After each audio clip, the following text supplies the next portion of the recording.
The year is 2100. A day begins in a floating megacity above what used to be our coastlines. The ocean covers the ruins below, reflecting the morning light into apartments that have no windows, only adaptive walls that remember skies long gone. Dreams are analyzed before waking. Health, stress, creativity, measured without judgment, predictions made before breakfast is even printed. Food is not grown, it's synthesized. Designed to mimic flavors that vanished a century ago.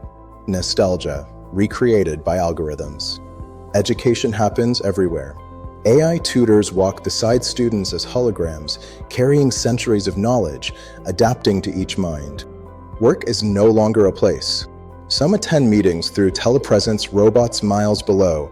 Others design ecosystems inside simulated forests or manage orbital infrastructure that circles the planet silently.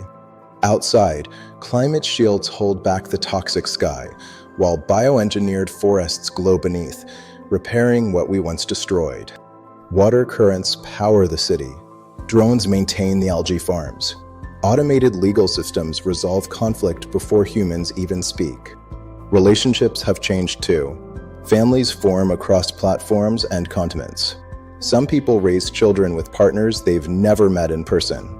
Others share their lives with AI companions who remember their grandparents. This world is safe, predictable, optimized. But beneath the waves lie the cities where everything began. History preserved by pressure and silence. They call it progress. We call it tomorrow. Would you choose to live in this world, a world rebuilt from the mistakes of ours? Welcome to the next century.